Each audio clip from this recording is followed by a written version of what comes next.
Cantonment board nominated సభ్యుడు రామకృష్ణపై తీవ్ర స్థాయిలో విమర్శలు చేశారు శాంసన్ రాజు. రామకృష్ణకు దమ్ముంటే బోర్డుకు కావాల్సిన సర్వీస్ ఛార్జీల్లో కనీసం 100 కోట్లు తేవాలని సవాల్ చేశారు. కంటోన్మెంట్ నియోజకవర్గం అభివృద్ధికి రాష్ట్ర ప్రభుత్వం 303 కోట్ల రూపాయలు కేటాయించినందుకు ఎమ్మెల్యే శ్రీ గణేష్, ఇన్ఛార్జి మంత్రి పొన్నం, సీఎం రేవంత్ ఫోటోలకు పాలాభిషేకం చేశామన్నారు.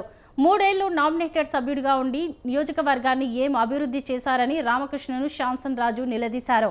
నియోజకవర్గాన్ని అభివృద్ధి చేస్తున్న కాంగ్రెస్ పార్టీ నేతలు శ్రేణులను విమర్శిస్తే సహించేది లేదన్నారు. అభిషేకం చేయడానికి కారణం ఏంటంటే కంటోన్మెంట్లో 303 కోట్ల రూపాయలు, దాని 66 లక్షల రూపాయలు ఈరోజు మా స్థానిక ఎమ్మెల్యే గారు శాంక్షన్ చేయించిండు డబ్బులు.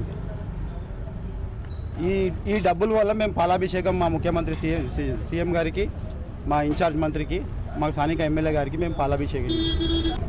ఈ బీజేపీ వాళ్ళకు ఇప్పుడు చెప్పేది ఏంటంటే ముఖ్యంగా ఈ డబ్బులు అనేది రక్షణ మంత్రి ఇచ్చిందా లేకపోతే రాష్ట్ర మంత్రి ఇచ్చిందా అనేది నేను రామకృష్ణకు ఒక ప్రశ్న ఇస్తున్నా.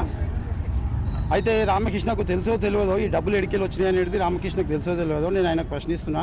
ఈ డబ్బులు ఎడికెళ్ళి వచ్చినాయి అని చెప్పి మా ల్యాండ్ని మేము కేంద్ర శాఖ మంత్రికి ఇచ్చి మేము 303 కోట్ల రూపాయలని మేము తెచ్చుకున్నాం. మా ల్యాండ్ ఇచ్చి మేము తెచ్చుకున్నాం డబ్బులు. దీనికి ఈరోజు